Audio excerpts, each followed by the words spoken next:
Suara jangkrik bersahut di halaman rumah itu, berpadu dengan desir angin malam yang membawa aroma padi dari sawah belakang. Rumah kayu itu tampak tenang dari luar, tapi bagi Bima, setiap bunyi kecil kini terdengar seperti peringatan. Sudah 2 bulan ia menempati rumah itu bersama Ratna, istrinya yang sedang hamil muda. Di awal, semuanya terasa indah. Ratna suka menanam bunga di halaman, dan Bima sibuk memperbaiki bengkel kecil di depan rumah. Tapi, sejak seminggu terakhir, suasana berubah. Rumah yang tadinya teduh mendadak terasa berat dan panas, seperti ada sesuatu yang diam-diam ikut tinggal bersama mereka.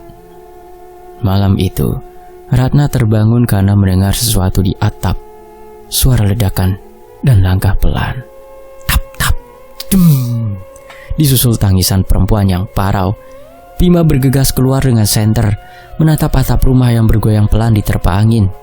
Tak ada siapa-siapa, tapi Ratna bersumpah mendengar suara itu. Suara ledakan dan suara perempuan yang memanggil nama suaminya dengan lirih. Bima. Awalnya Bima menganggap itu cuma halusinasi. Mungkin Ratna terlalu lelah, tapi keesokan harinya, seekor ayam jagonya ditemukan mati di halaman. Lehernya kaku, matanya terbuka lebar, dan bulu di dadanya menghitam seolah terbakar. Ia buang bangkai itu ke sungai, tak ingin memikirkan hal aneh. Namun malam berikutnya, ayam kedua mati, lalu ketiga. Di sela-sela pekerjaan di bengkel, tetangganya, Pak Narto, menepuk bahu Bima sambil berkata setengah berbisik, "Kalau ayam mati matanya melotot, ayam peliharaanmu jangan dibuang sembarangan ya Bim.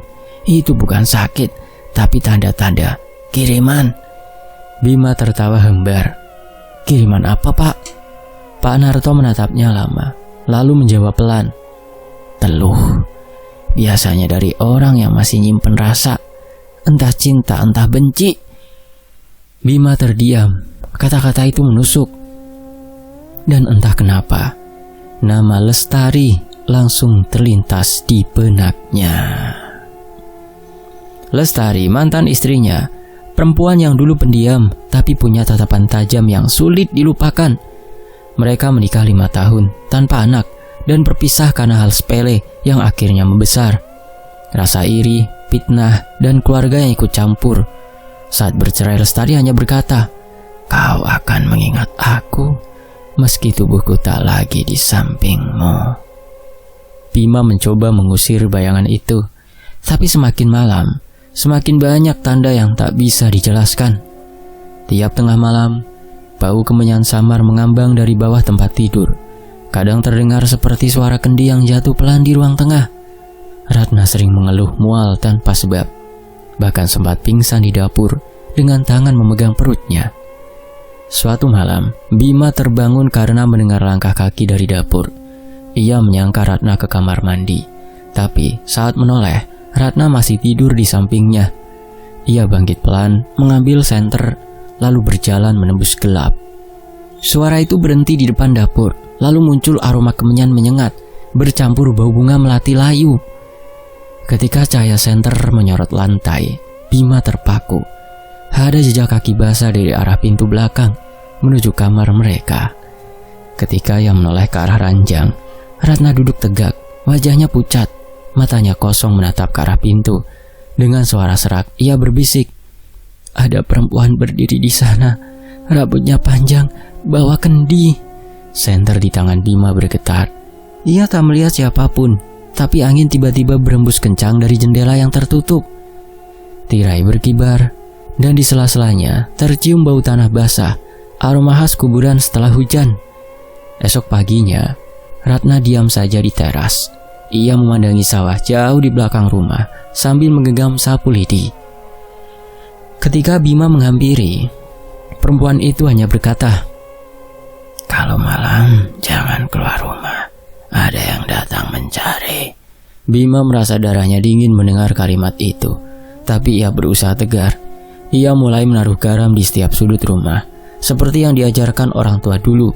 Ia juga menggantung sapu di depan pintu, tanda tolak bala menurut kepercayaan lama. Tetapi Tiap subuh, garam itu selalu mencair dan sapu jatuh sendiri ke tanah. Sore harinya, ketika Bima sedang menutup bengkel, seorang perempuan tua lewat di depan rumah. Ia menatap Bima dengan mata sayu, lalu berkata, "Kalau malam masih dengar suara tangis, jangan jawab apapun. Kalau dijawab, dia akan tahu kamu masih mengingatnya." Bima terpaku, ingin bertanya siapa perempuan itu, tapi langkahnya sudah menjauh. Angin sore berembus pelan, membawa bau dupa samar yang mengingatkannya pada rumah Lestari dulu. Bau yang sama, menusuk dan mengendap lama di hidung.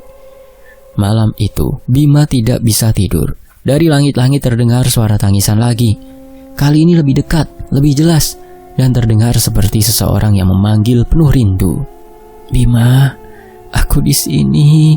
Ratna menggigil, berusaha menutup telinganya dengan bantal.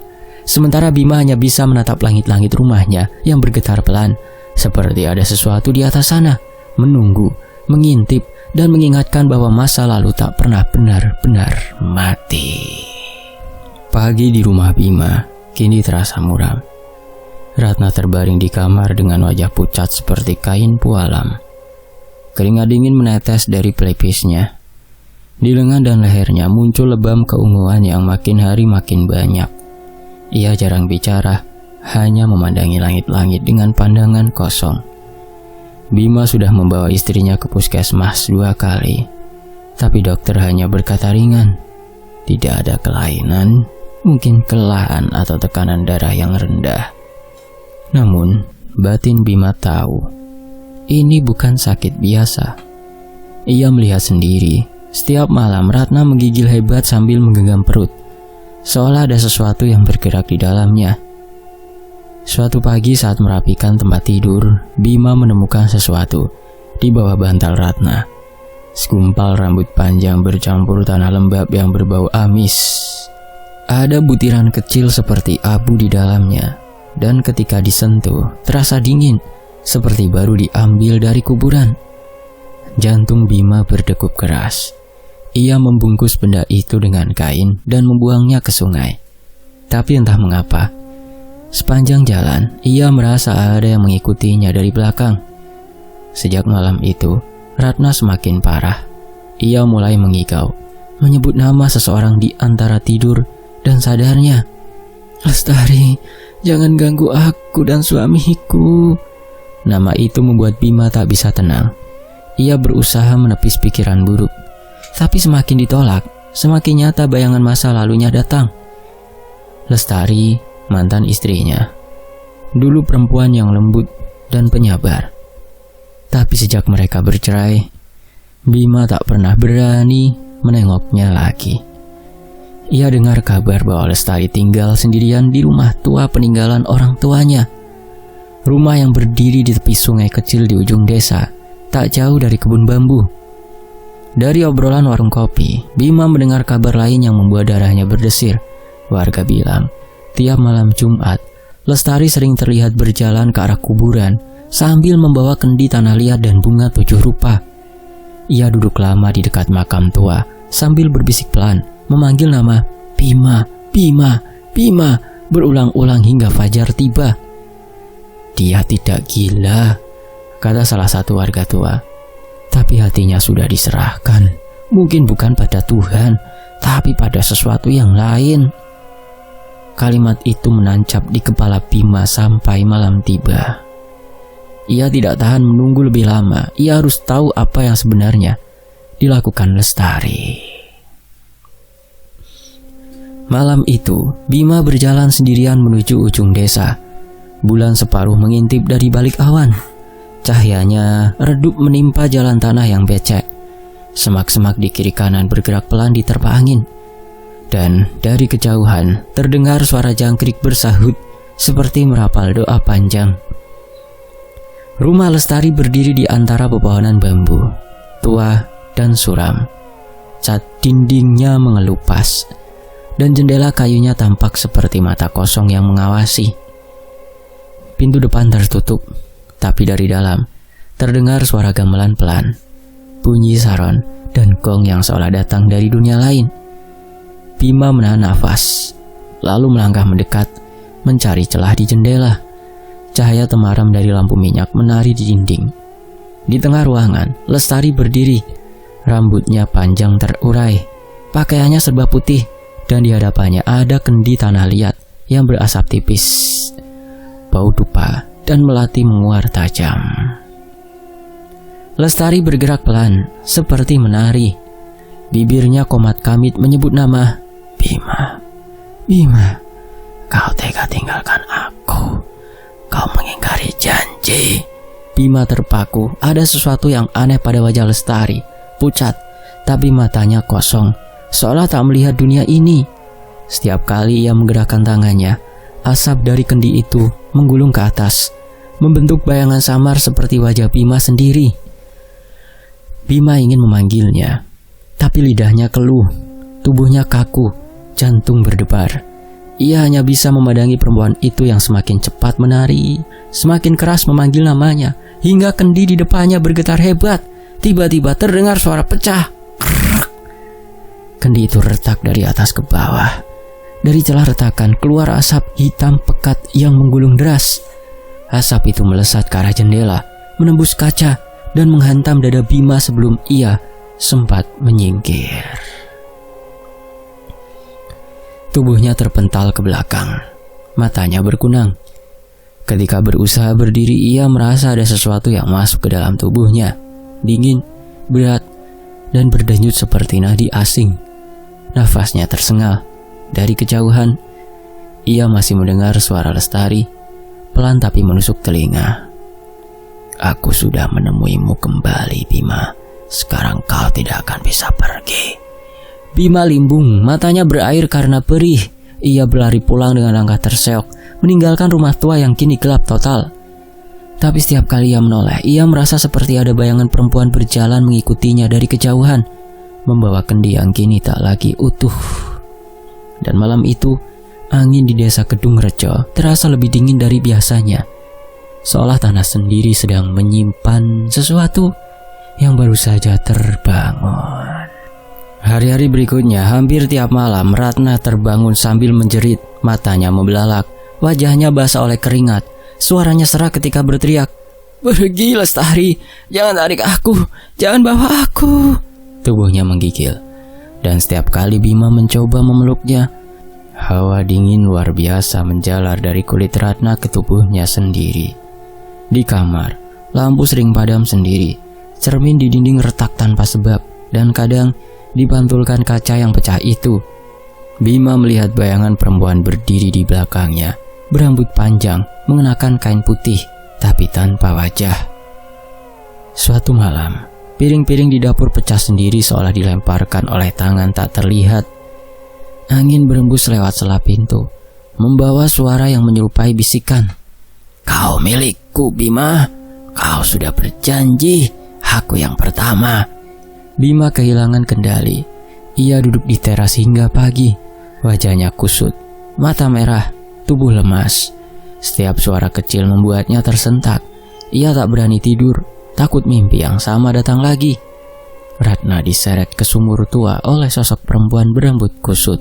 Matanya menyala merah sambil menggenggam kendi pecah. Pagi itu Bima tak tahan lagi. Ia memutuskan mendatangi satu-satunya orang yang mungkin bisa menjelaskan semua ini, Mbah Suko, dukun sepuh di ujung desa yang dulu menolong ibunya ketika mendapat penyakit gaib. Rumah Mbah Suko berdiri di pinggir kebun bambu. Dindingnya dari anyaman bambu tua, dan aroma dupa samar keluar dari dalam. Ketika Bima mengetuk pintu, suara berat menyambut dari dalam. "Masuk, aku sudah menunggumu, Nak."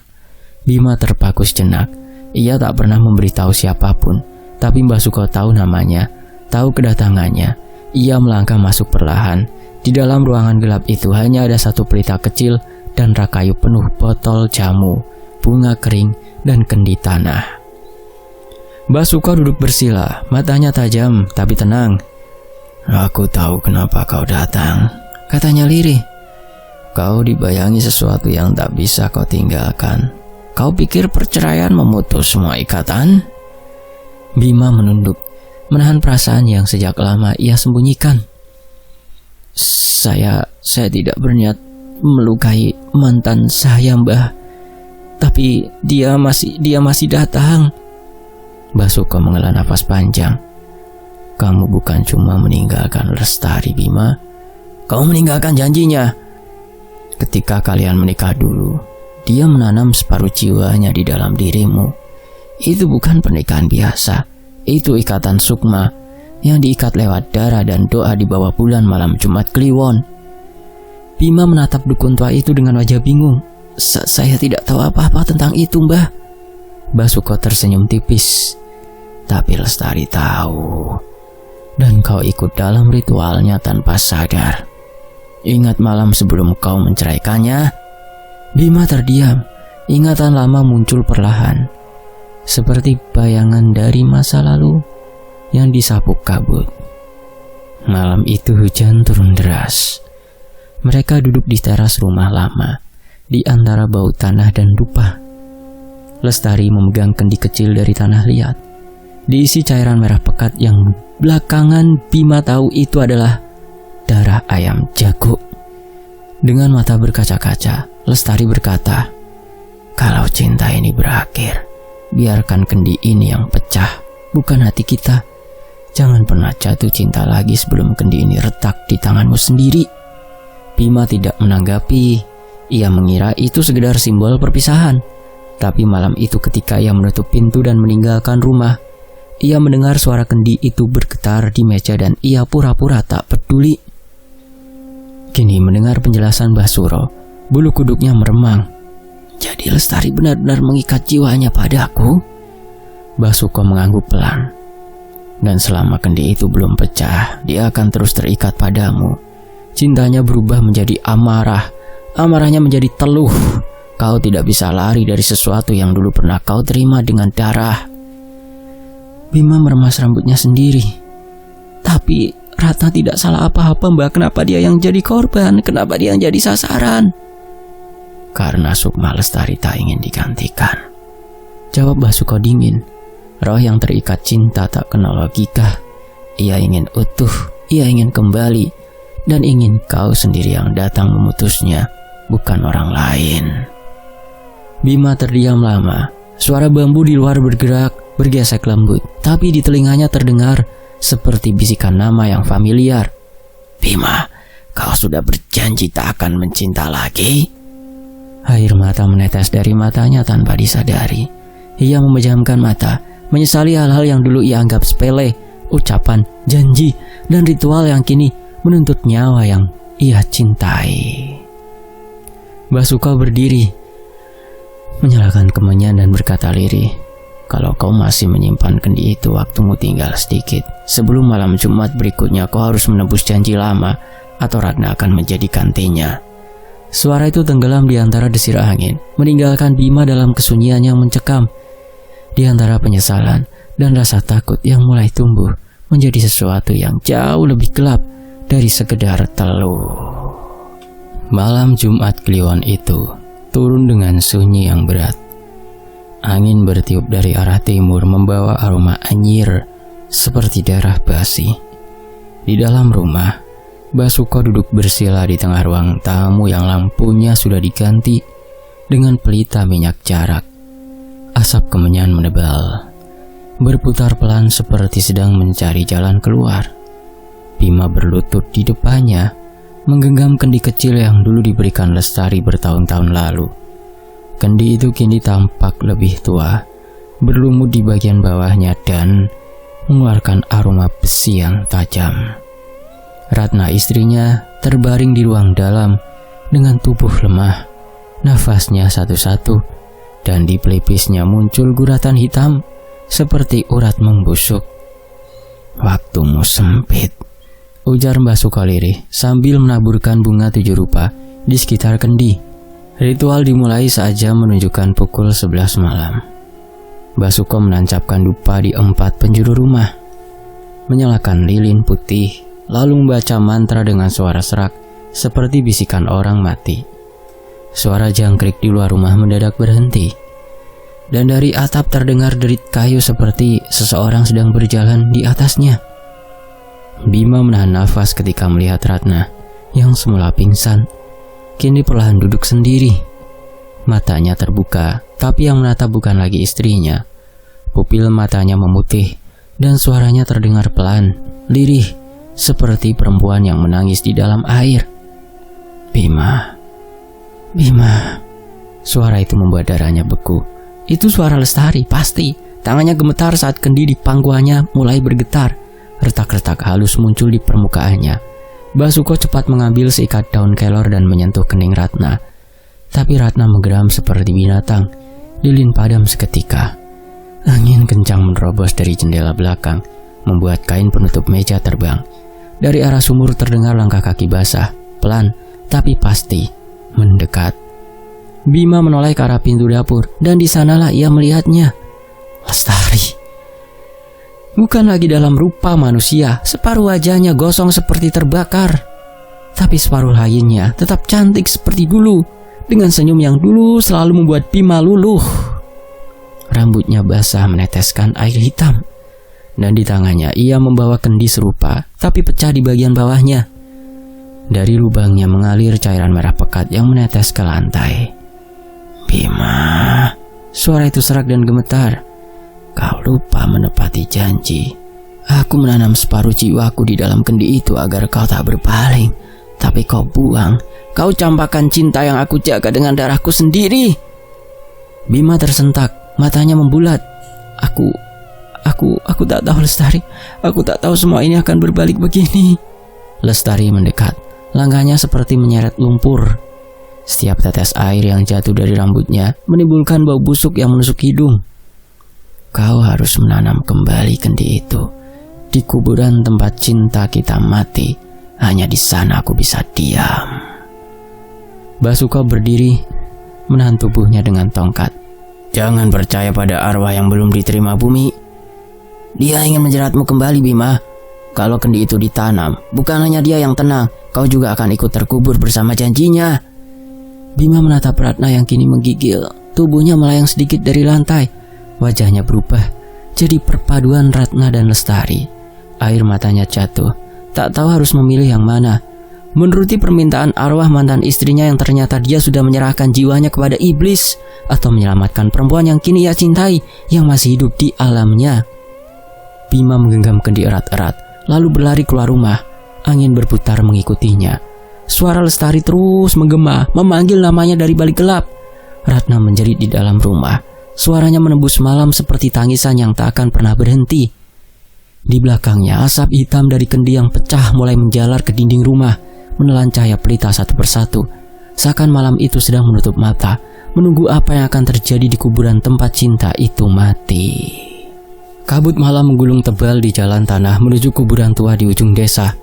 Bima berjalan tertatih sambil memeluk kendi pecah di dadanya. Di sebelahnya Basuko menuntun langkah dengan tongkat bambu. Matanya menatap lurus ke depan tanpa bicara. Angin dini hari berembus dingin, membawa aroma tanah basah dan samar-samar wangi bunga kenanga dari kejauhan. Langkah dan niatmu harus mantap, Bima, ujar Basuko pelan. Kita bukan sedang mengubur benda, kita sedang menutup janji yang dilanggar. Bima hanya mengangguk. Dadanya terasa sesak, bukan karena lelah, tapi karena kenangan yang bergulir. Wajah Lestari di hari pernikahan mereka, senyumnya, dan malam terakhir saat perempuan itu menyerahkan kendi berisi darah ayam sambil berkata, selama kendi ini utuh, cintaku padamu tak akan mati, Bima. Kini kendi itu sudah pecah, tapi justru karena pecah itulah hidupnya berantakan. Setibanya di kuburan, kabut makin pekat. Pohon kamboja di tepi makam bergoyang pelan, dan dari antara kabut itu muncul sosok yang dikenalnya tanpa ragu. Lestari. Bima terdiam, menunduk. Basuko mulai menggali tanah di samping nisan dengan canggul kecil. Sudah nak, ucapnya tegas. Kalau kau masih ingin hidup, tanam kendi itu sekarang. Dengan tangan gemetar, Bima berlutut dan menaruh kendi pecah itu di lubang tanah. Di dalam kendi masih ada sisa cairan merah kehitaman yang mengeluarkan asap tipis. Ia menaburkan segenggam tanah dari halaman rumah Lestari di atasnya, seperti yang diperintahkan Basuko. Basuko mulai membaca doa penutup dengan bahasa Jawa kuno. Angin berputar pelan di sekitar mereka, membawa suara gemuruh dari arah barat. Bima menutup lubang itu perlahan dengan tanah. Sementara di kejauhan terdengar suara Ratna menjerit dari rumah, panjang, memilukan, seperti teriakan orang yang baru saja lepas dari cengkraman makhluk gaib. Kabut mendadak terangkat, seolah tersapu cahaya purnama yang menembus pepohonan. Sosok Lestari memudar perlahan. Suasana hening. Bima menunduk lemas, dan detik berikutnya tubuhnya ambruk di tanah, pingsan tanpa sempat ditahan. Basuko berlutut, meraba nadi Bima, masih hidup, tapi kulitnya dingin seperti baru keluar dari liang kubur. Pagi menjelang, ayam pertama berkokok, dan kabut terakhir lenyap bersama sinar matahari pertama yang muncul di ufuk timur. Beberapa jam kemudian, Bima tersadar di rumah. Ratna terbaring di sampingnya. Nafasnya tenang, wajahnya tidak lagi pucat. Namun ketika Bima mencoba duduk, sesuatu terasa berbeda. Ia mencium aroma bunga melati di meja, namun tidak ada bau apapun yang sampai ke hidungnya. Ia mencoba lagi, tapi tetap hampa. "Kenapa aku tidak mencium apapun, Bah?" Suaranya serak. Basuko menatapnya muram. "Sebagian jiwamu ikut tertanam bersama kendi itu, nak. Itu balasannya. Setiap tebusan ada imbalan. Dunia dan arwah kini sudah tahu tempat masing-masing. Jangan coba ganggu batas itu lagi." Hari-hari berlalu, Ratna pulih sepenuhnya. Ia mengandung dan 9 bulan kemudian melahirkan bayi perempuan yang sehat. Namun saat bayi itu dimandikan pertama kali, bidan tertegun melihat sesuatu di pergelangan tangannya. Tanda lahir berbentuk kendi kecil seperti ukiran samar. Bima terpaku lama memandangi tanda itu. Ada rasa haru bercampur takut, seolah cinta dan dosa masa lalu masih menetes di antara kehidupan baru yang kini ia genggam. Di luar, angin bertiup membawa wangi kenangan samar. Wangi yang tak lagi bisa ia rasakan. Tapi entah kenapa, malam itu ia tahu, ia harus menjaga cinta kepada Ratna. Jangan sampai seperti kelakuannya kepada Lestari. Tamat. Demikianlah sebuah kisah, semoga terhibur. Tony FS pamit, sampai jumpa di kisah berikutnya. Wassalamualaikum.